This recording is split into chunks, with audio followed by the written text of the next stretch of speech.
دوسرا سوال یہ ہے کہ سود کا کام کرنا اور سود کھانا کیا جائز ہے؟ یہ تو سوال ہی ناجائز ہے، اس لیے کہ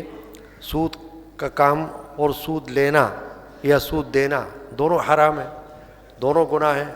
شدید گناہ ہیں، گناہ کبیرہ ہیں، جس میں بہت وعید قرآن مجید میں بھی اللہ نے سنائی ہے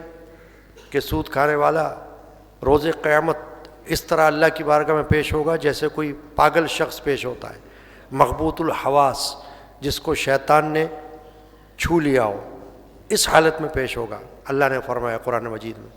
تو سود کی ممانعت تو قرآن سے ثابت ہے، حدیث سے ثابت ہے، اس لیے اس پہ تو کوئی سوال کی بات ہی نہیں بنتی کہ سود جو ہے وہ جائز ہے کہ نہیں، تو سود تو ناجائز ہے، کھانا کمانا کرنا۔ البتہ سود کی جو تعریف ہے وہ یہ ہے کہ اب کوئی کسی کو قرض دیتا ہے تو اس وقت یہ مطالبہ کرے کہ لوٹاتے وقت اس سے دو گنا رقم جو ہے وہ اس کو ادا کی جائے، یہ سود ہو جائے گا اگر کوئی اس کو ایگری کر لیتا ہے۔ جیسے کوئی کسی کو قرض دے کہ یہ لو 100 روپے قرض لوٹا دینا، ٹھیک ہے، لوٹاتے وقت 100 روپے نہیں لینا، 200 روپے دینا، یہ سود ہو جائے گا۔ لیکن دوسری قسم کیا ہے اس کی کہ وہ سود نہیں ہے، وہ یہ ہے جس پر رسول پاک صلی اللہ علیہ وسلم نے خود بھی عمل کیا ہے اور وہ مستحب ہے، باعث اجر و ثواب ہے، کہ اگر آپ کسی سے قرض لیتے ہو اور کوئی سود کی بات اس سے نہیں کی آپ نے، جب آپ اس کو لوٹاتے ہو تو ڈبل کر کے لوٹاتے ہو یا ٹرپل کر کے لوٹاتے ہو تو وہ سود نہیں ہوگا، یعنی خود بخود اگر آپ اس کو زیادہ کر کے رقم دیتے ہو۔ حدیث پاک میں اس کے واقعات موجود ہیں کہ سرکار دو عالم صلی اللہ علیہ وسلم نے قرض لیا اور قرض لوٹاتے وقت زیادہ کر کے دیا، تو یہ خود دیا، اس نے مانگا نہیں تھا، اس کے ساتھ یہ ایگریمنٹ نہیں تھا کہ آپ ہمیں ڈبل کر کے دینا، وہ سود ہو جاتا۔ خود بخود جس کو ہم کہتے ہیں عطیہ، ہدیہ، تحفہ، جو بھی آپ نام دے دو اس کا، کہ جب لوٹاتے وقت آپ نے بطور شکریہ کے 100 کی جگہ 200 دے دیے اس کو،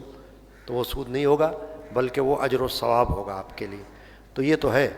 حدیث پاک کے، بخاری شریف کی حدیث ہے کہ رسول پاک صلی اللہ علیہ وسلم نے کسی سے اونٹ قرض میں لیا، اونٹ،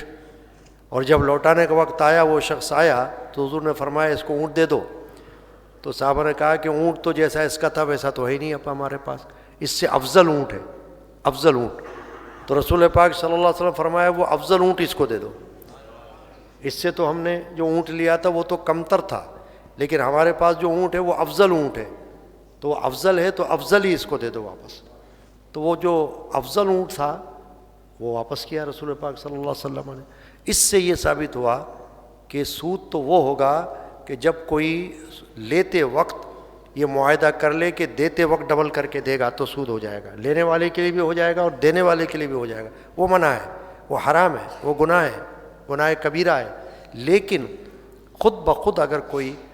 مقروض شخص قرض لوٹاتے وقت کچھ زیادہ کر کے دیتا ہے تو وہ بالکل جائز ہے، اور وہ